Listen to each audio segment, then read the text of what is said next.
सुस्वागतम, सुस्वागतम, सुस्वागतम. नमस्कार विद्यार्थी मित्रांनो. बृहन्मुंबई महानगरपालिका शिक्षण विभाग आयोजित ऑनलाईन तासिकेमध्ये येथे उपस्थित असलेले सर्व विद्यार्थी, सर्व शिक्षक व अधिकारी वर्ग या सर्वांचे मी मनापासून स्वागत करीत आहे.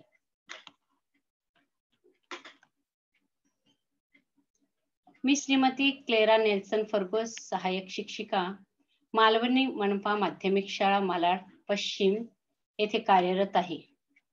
मुलांनो, आज आपण इयत्ता 9वी विषय विज्ञान व तंत्रज्ञान भाग 1 ह्यामधील प्रकरण 13वे कार्बन एक महत्वाचे मूलद्रव्य ह्या पाठाचा अभ्यास करणार आहोत.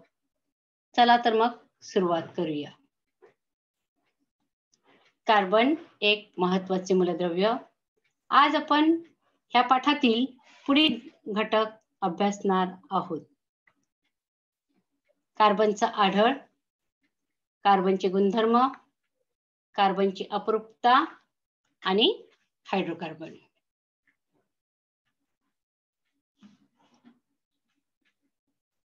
कार्बन एक महत्वाचे मूलद्रव्य. मूलद्रव्य ह्या शब्दाची व्याख्या आपण कशी करू शकतो? तर मूलद्रव्य म्हणजे काय? तर ज्या पदार्थाचे भौतिक किंवा रासायनिक प्रक्रियेने विघटन करता येत नाही अशा पदार्थाला मूलद्रव्य असे म्हणतात. म्हणजे त्याच्या सूक्ष्म कण सुद्धा एकाच अणु आणि रेणूने बनलेले असतात. निसर्गामध्ये एकूण 118 मूलद्रव्ये आहेत. त्यापैकी 92 मूलद्रव्ये निसर्गात आढळतात, तर 26 मूलद्रव्य ही मानवनिर्मित आहेत. तसेच ह्या मूलद्रव्यांचे 3 प्रकारात वर्गीकरण करण्यात आलेले आहे. हे तुम्हाला माहित आहे, गेल्या वर्षी तुम्ही ह्याचा अभ्यास केलेला आहे. धातू मूलद्रव्य, अधातू मूलद्रव्य आणि धातू सदृश्य अशा प्रकारे 3 प्रकारामध्ये मूलद्रव्याचं वर्गीकरण तुम्ही अभ्यासलेलं आहे. आणि त्यापैकी आज आपण कार्बन ह्या मूलद्रव्याविषयी माहिती मिळवणार आहोत. आणि कार्बन हे अधातू मूलद्रव्य ह्या प्रकारामध्ये येते. निसर्गामध्ये कार्बन फार मोठ्या प्रमाणात आढळते. सर्व प्राणीजन्य आणि वनस्पतीजन्य पदार्थामध्ये कार्बन हा महत्वाचा घटक आहे. आपल्या शरीरात सुद्धा कार्बनी पदार्थ आहेत. तसेच आपण जे इंधन वापरतो त्यात सुद्धा कार्बन असतो. एखाद्या पदार्थाचे आपण ज्वलन केले असता त्याच्यातनं बाहेर पडणारा वायू हा कार्बन डायऑक्साईडच्या स्वरूपात असतो किंवा कार्बन मोनॉक्साईडच्या स्वरूपात असतो आणि त्यामध्ये कार्बन आपल्याला मिळतो. त्याचप्रमाणे हवेमध्ये कार्बन डायऑक्साईडचे प्रमाण सुद्धा आहे आणि त्यामध्ये कार्बन हा प्रमुख घटक आहे. अशा ह्या कार्बन मूलद्रव्याच्या विविध गुणधर्माचा अभ्यास आता आपण करूया. कार्बनची संज्ञा C आहे आणि त्याचा अणुअंक 6 आहे. त्याचा अणुवस्तुमानांक 12 आहे. इकडे बघा, कार्बनची संज्ञा C दाखवलेली आहे. वरती आपण नेहमी अणुअंक लिहितो 6 आणि खाली अणुवस्तुमानांक लिहितो 12.0107 आणि त्याचं इलेक्ट्रॉन स्वरूपन 2, 4 आहे. म्हणजे पहिल्या कक्षेमध्ये 2 इलेक्ट्रॉन आणि नंतरच्या दुसऱ्या कक्षेमध्ये 4 इलेक्ट्रॉन आहेत. त्याची संयुजा 4 आहे. आता संयुजा म्हणजे काय? दिल्या किंवा घेतल्या जाणाऱ्या इलेक्ट्रॉनची संख्या, म्हणजे बाह्यतम कक्षा पूर्ण करण्यासाठी. आता इकडे बाह्यतम कक्षा, दुसरी कक्षा पूर्ण करण्यासाठी आपल्याला 8 इलेक्ट्रॉनची गरज असते. कार्बन मध्ये 4च इलेक्ट्रॉन आहेत, म्हणजेच तो 4 इलेक्ट्रॉनची भागीदारी करतो आणि त्याचं अष्टक पूर्ण करतो, म्हणून त्याची संयुजा 4 आहे. आणि कार्बन हे अधातू मूलद्रव्य आहे. निसर्गामध्ये कार्बन वेगवेगळ्या स्वरूपामध्ये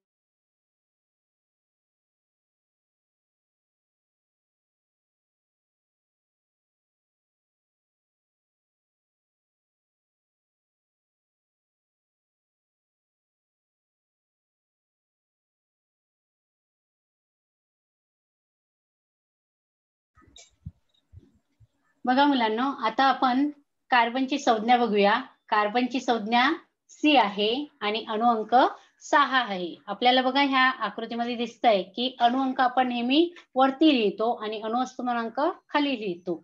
तर कार्बनचा अणुवस्तुमानांक आहे 12.0107 आणि त्याचे इलेक्ट्रॉन स्वरूपण आहे 2 आणि 4.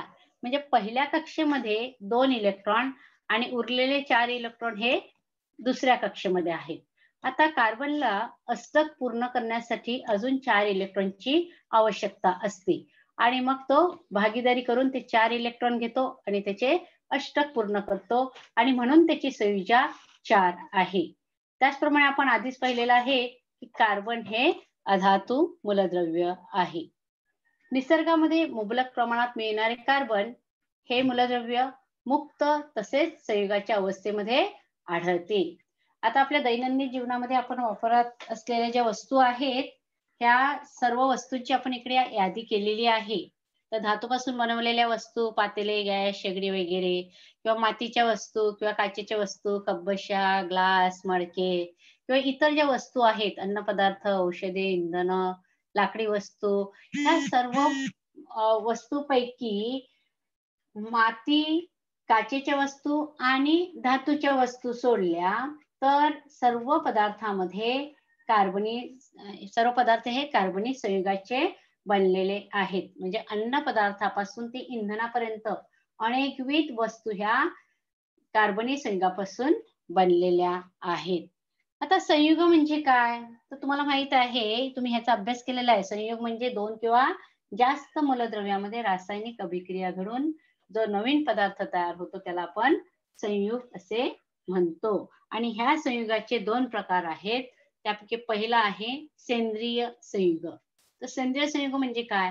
तर वनस्पती व प्राणी ह्यांच्यापासून प्रत्यक्ष अथवा अप्रत्यक्षपणे मिळणाऱ्या संयुगास सेंद्रिय संयुग असे म्हणतात. म्हणजे सेंद्रिय संयुग कुठून मिळतात? आपल्याला वनस्पती आणि प्राण्यांपासून मिळतात. त्यानंतर दुसरा भाग आहे असेंद्रिय संयुग, दुसरा प्रकार संयुगाचा. तर खनिजापासून मिळणारी जी संयुग आहेत ही असेंद्रिय संयुग म्हणून ओळखली जातात.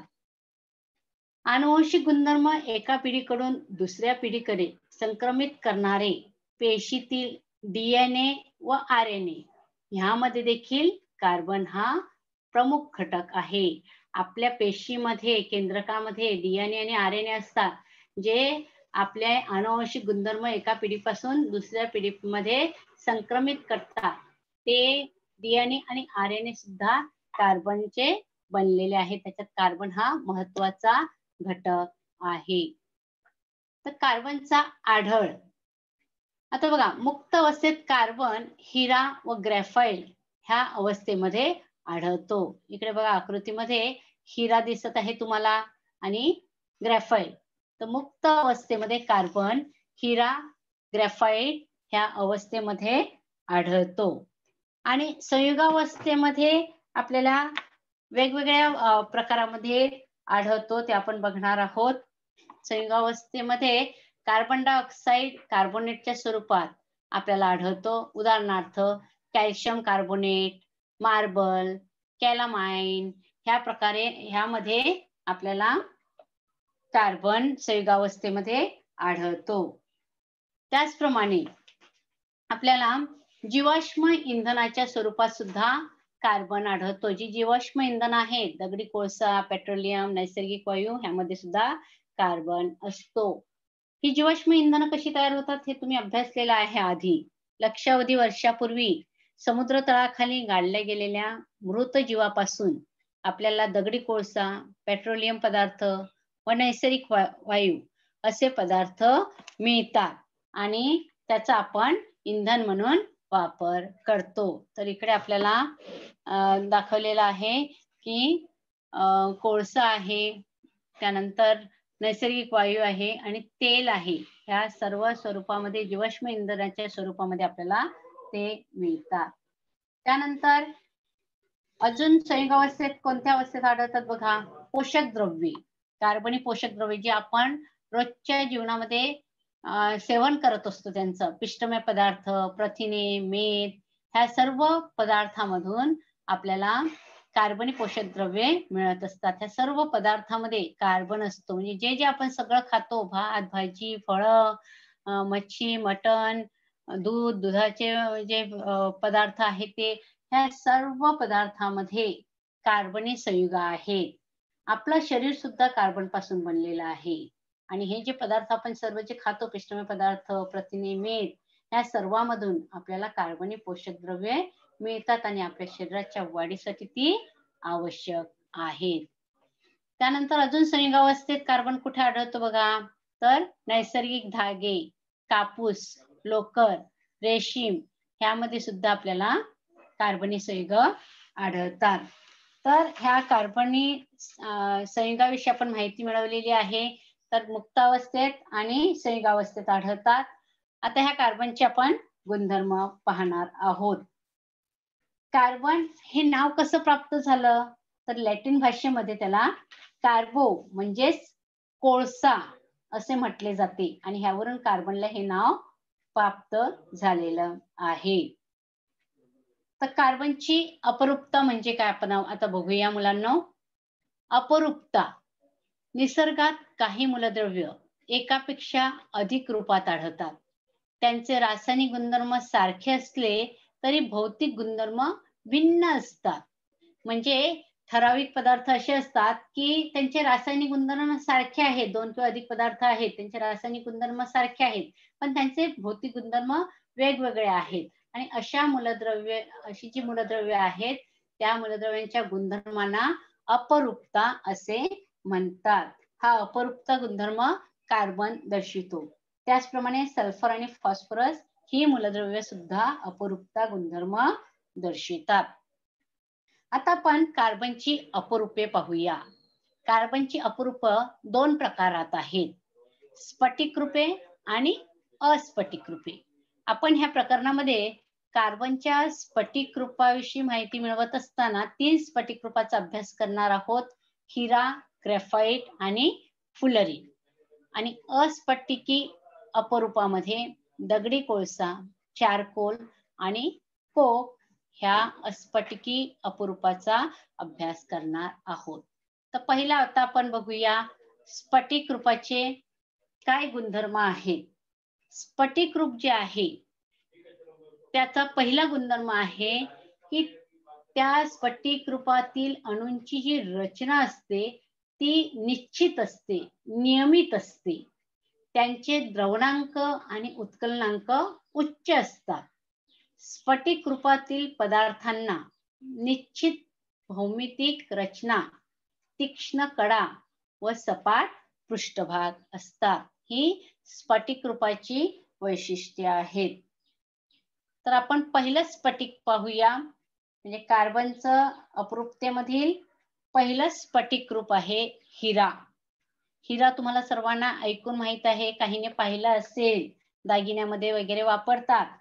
तर हा जो हिरा आहे तो भारतामध्ये प्रामुख्याने गोवळकोंडा, कर्नाटक व पन्ना, मध्य प्रदेश येथे सापडतो. भारताप्रमाणेच दक्षिण Africa, Brazil, Belgium, Russia, America ह्या देशात सुद्धा हिरा सापडतो. आता ह्या हिऱ्यातील कार्बन अणूंची रचना कशी असते ते आपण अभ्यासणार आहोत. तर बघा इकडे आपल्याला दिसत आहे की हा एक कार्बन अणू आहे. हिऱ्यातील प्रत्येक कार्बन अणू बघा कसा आहे. हा जो कार्बन अणू आहे हा इतर त्याच्या शेजारील असलेल्या 4 कार्बन अणूंशी, या कार्बन अणूंशी बघा बंध तयार करतो. हे 4 कार्बन अणू जे आहेत या कार्बन अणूंशी बंध तयार करतो. आणि अशा प्रकारे कार्बन कार्बनचा बंध जो तयार झालेला असतो तो भागीदारीने तयार झालेला असतो. ह्याच्यात देवघेव होत नाही, तर भागीदारीने तयार झालेला हा बंध आहे आणि म्हणून ह्याला सहसंयुज बंध असे म्हणतात. आणि हा जो सहसंयुज बंध आहे हा मजबूत असतो, स्थिर असतो आणि सर्वात कठीण असतो. म्हणून आपण बघतो की हिरा खूप कठीण आहे, कारण ह्याच्यातले बंध जे आहेत ते सहसंयुज बंधाने बांधलेले आहेत. मग तुम्ही प्रत्येक कार्बन अणू बघा 4 दुसऱ्या कार्बन अणू बरोबर बांधलेले आहेत. हे बघा, हा कार्बनचा अणू घेतला तर हे 4 कार्बनचे अणू आहेत. तर प्रत्येक कार्बनचा अणू हा त्याच्या शेजारील 4 कार्बनच्या अणूने सहसंयोज बंधाने बांधलेला असतो आणि अशा प्रकारे तो टणक व चतुष्कोणातील त्रिमितीय रचना दर्शवितो. आता आपण ह्याचे गुणधर्म पाहूया. हिऱ्याचे गुणधर्म. तेजस्वी व शुद्ध हिरा हा नैसर्गिक पदार्थात सर्वात कठीण असणारा पदार्थ आहे. हिऱ्याची घनता 3.5 ग्रॅम प्रति सेंटीमीटरचा घन आहे. हिऱ्याचा द्रवणांक 3500 अंश सेल्सिअस एवढा आहे. ऑक्सिजनच्या सानिध्यामध्ये 800 अंश सेल्सिअस तापमानाला हिरा तापविल्यास कार्बन डायऑक्साईड बाहेर टाकला जातो आणि ह्या प्रक्रियेत कार्बन डायऑक्साईड शिवाय कोणतेही उत्पादित तयार होत नाही. म्हणजे हिरा ऑक्सिजनच्या सानिध्यामध्ये 800 अंश सेल्सिअसला तापवला तर त्याच्यातनं कार्बन डायऑक्साईड हे एकमेव उत्पादित बाहेर पडतं. कोणत्याही द्रावकात हिरा विरघळत नाही. हिऱ्यावर आम्ल, आम्लारी यांचा काहीही परिणाम होत नाही. हिरा विद्युत दुर्वाहक असतो कारण त्यात मुक्त इलेक्ट्रॉन नसतात. आता हिरा हा कार्बनचा अपरूप आहे आणि कार्बन अधातू मूलद्रव्य आहे. तुम्ही अधातू मूलद्रव्याचे गुणधर्म पाहिलेले आहेत की अधातू मूलद्रव्य विद्युत दुर्वाहक असतात. त्याला फक्त अपवाद ग्रेफाइट आहे, ते आपण पुढे बघणार आहोत.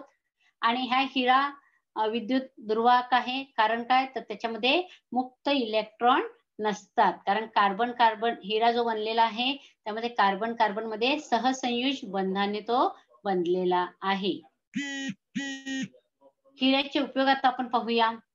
काच कापण्याच्या व खडकाला छिद्र पाडण्याच्या उपकरणात हिऱ्याचा वापर करतात. बघा, हिऱ्याच्या काच कापण्याचे जे उपकरण आहे त्याला हिरकणी असे म्हणतात.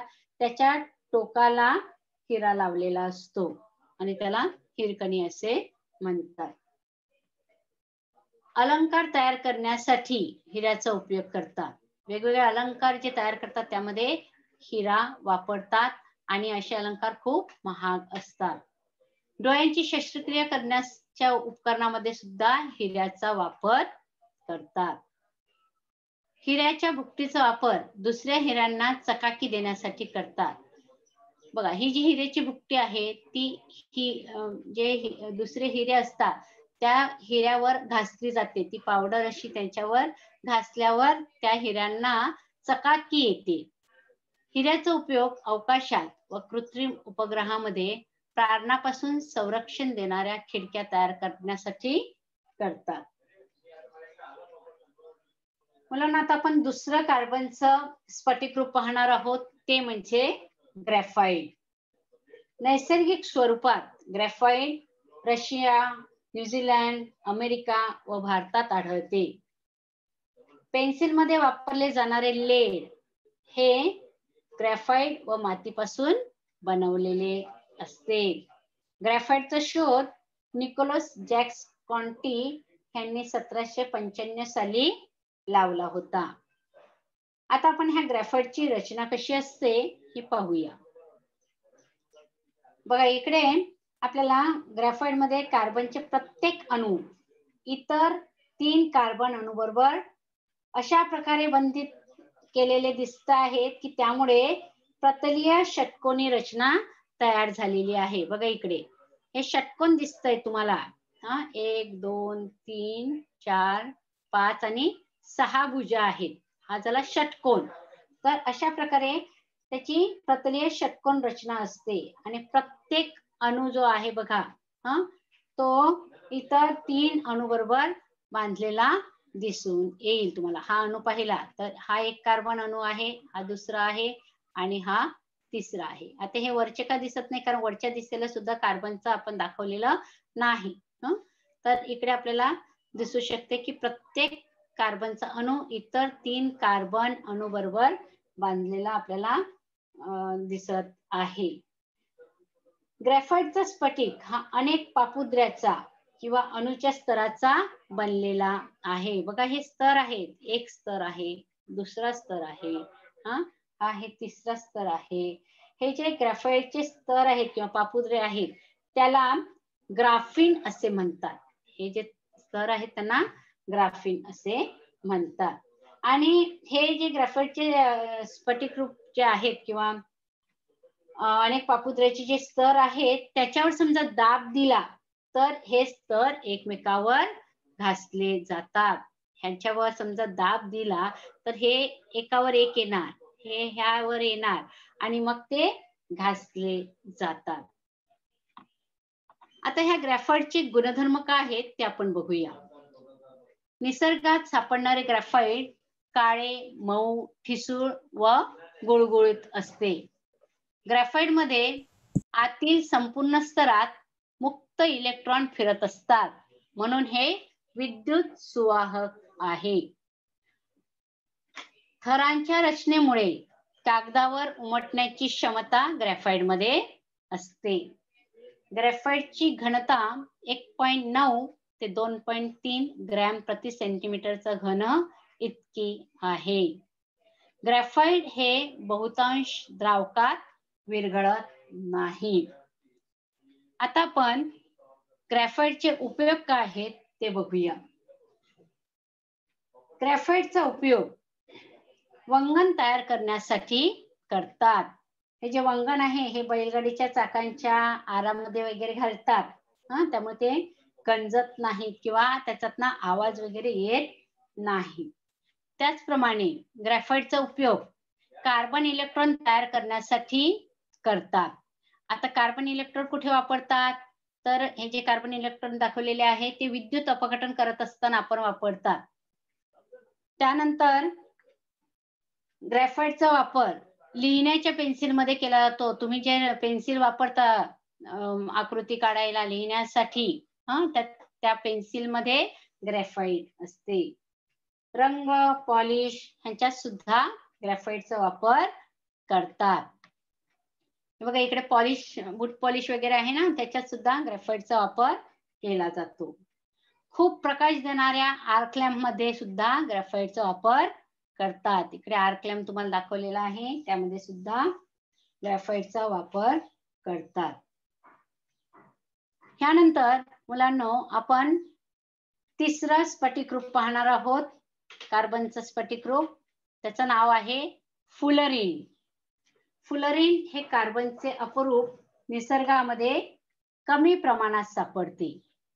फुलरिन काजळीमध्ये, ताऱ्यांच्या अदल्यामधल्या जागामध्ये, ढगामध्ये, तसेच भूगर्भाची बांधणी होतानाच्या मधल्या जागेमध्ये हे फुलरिन सापडत असते. बकमिन्स्टर फुलरिन म्हणजे C60 हे खाली दाखवलंय बघा, हे आहे बकमिन्स्टर फुलरिन. हे जे फुलरिन आहे हे पहिले उदाहरण आहे फुलरिनचं. रिचर्ड बकमिन्स्टर फुलर ह्या वास्तुशास्त्रज्ञाने केलेल्या गोलाकार घुमटाच्या रचनेवरून कार्बनच्या ह्या अपरूपाला फुलरिन असं नाव देण्यात आलेलं आहे. आता हे जे C60 तुम्हाला दाखवलंय त्याच्या बाजूला C70 आहे. अशी C60, C70, C76, C82, C86 अशी फुलरिनची बरीच उदाहरणं आहेत. हे रेणू निसर्गात थोड्या प्रमाणात काजळीमध्ये आढळतात. आता आपण फुलरिनचे गुणधर्म पाहणार आहोत.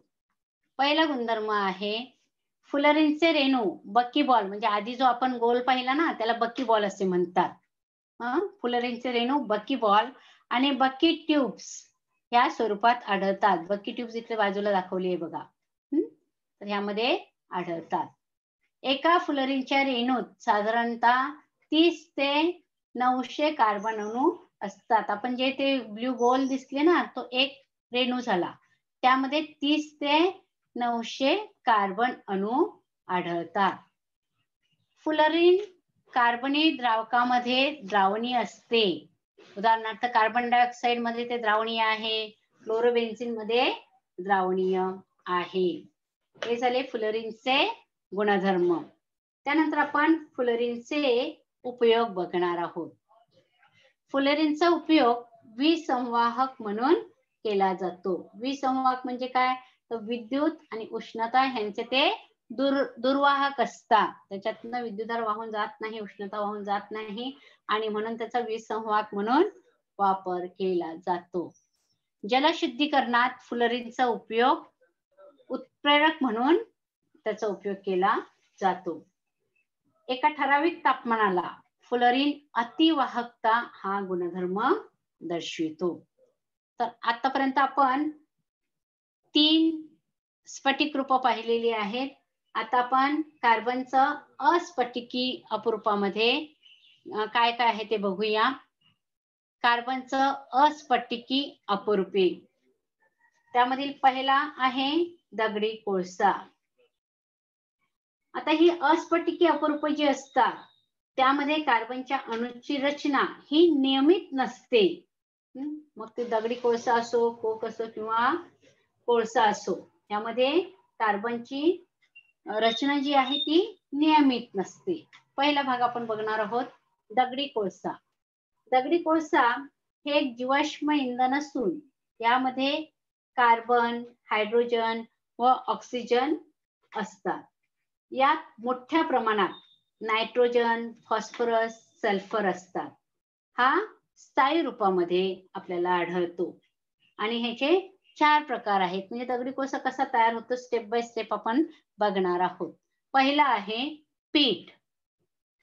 कोळसा तयार होतानाची ही पहिली पायरी आहे. पहिली पायरी म्हणजेच पीठ तयार होणे.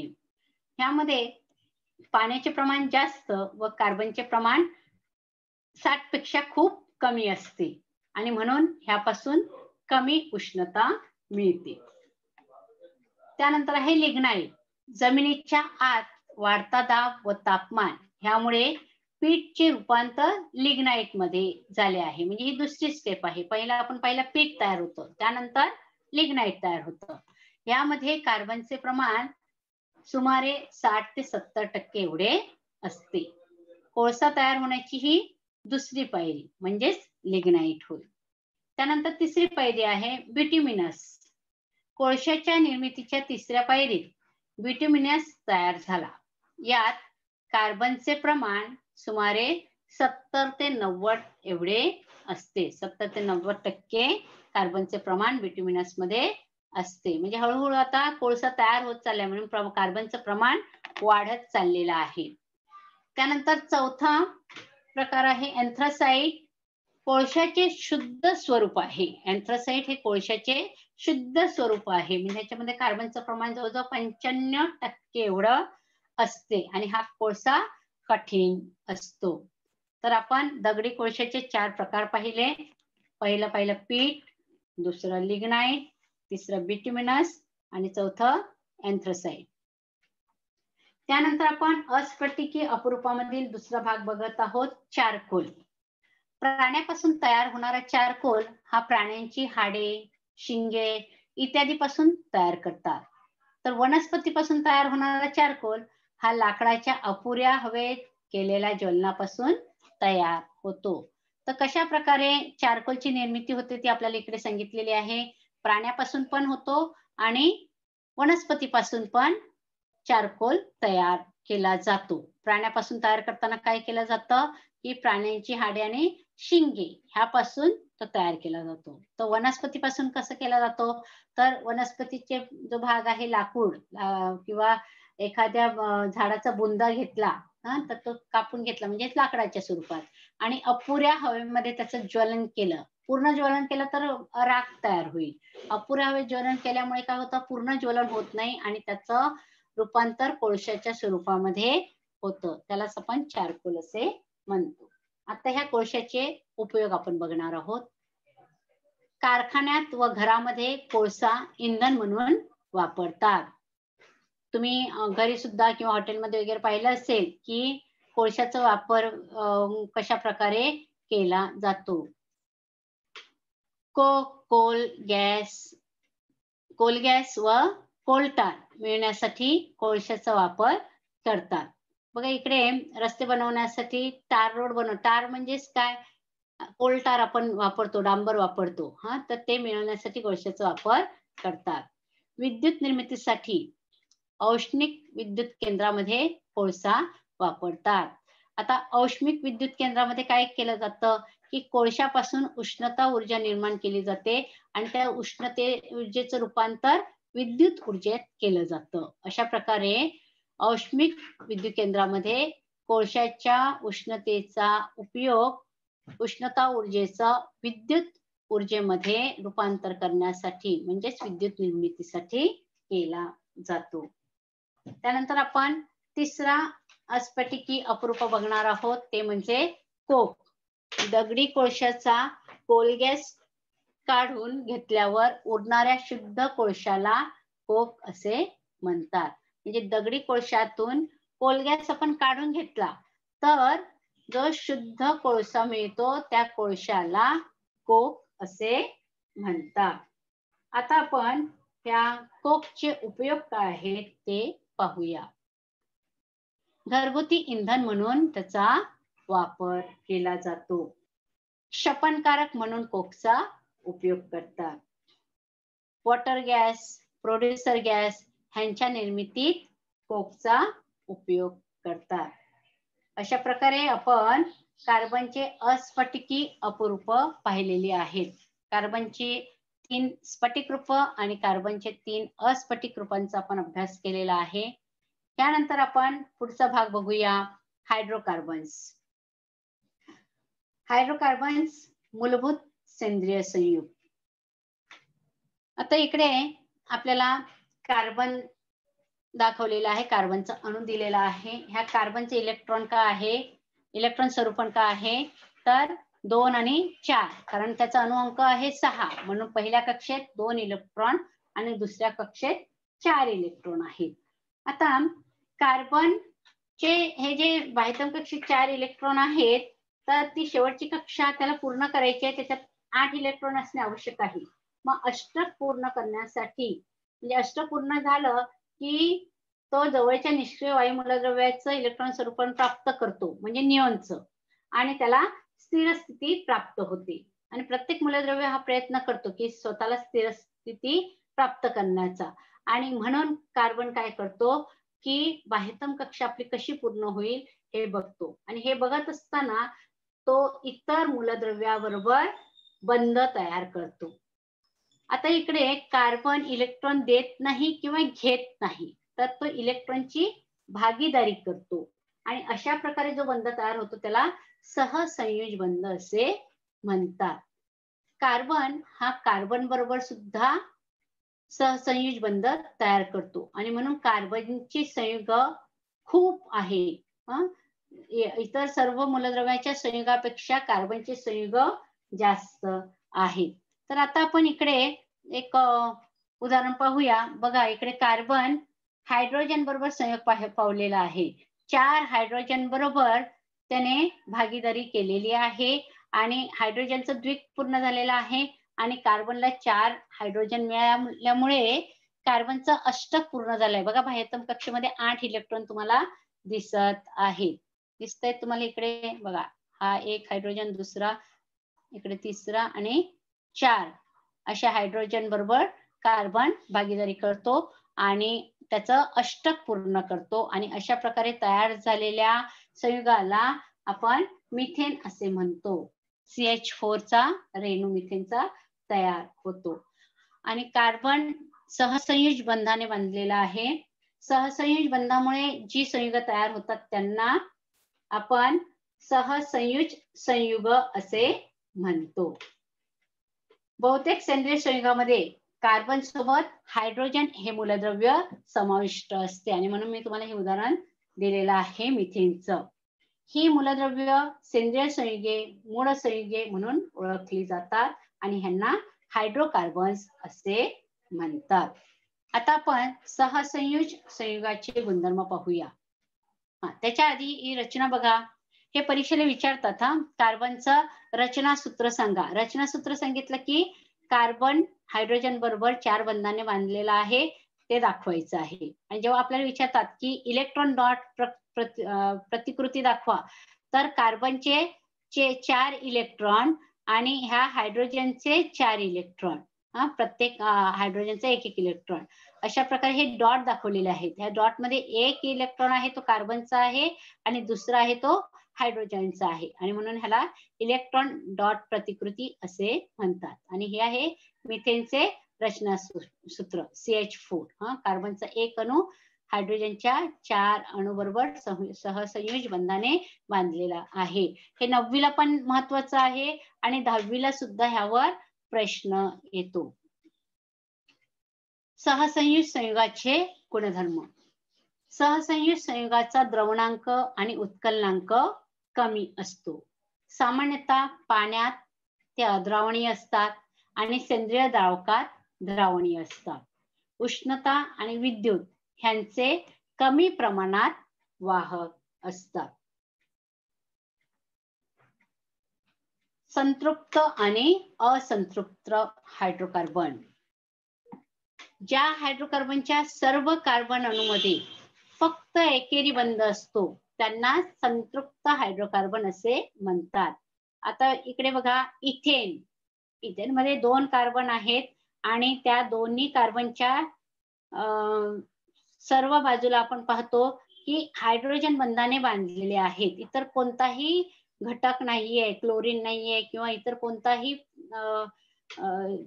मूलद्रव्य तिकडे नाहीये. तर कार्बन हा कार्बन बरोबर एकेरी बंधाने बांधलेला आहे. त्याचप्रमाणे इतर मूलद्रव्याबरोबर सुद्धा तो एकेरी बंधाने बांधलेला आहे आणि त्याला संतृप्त हायड्रोकार्बन असे म्हणतात.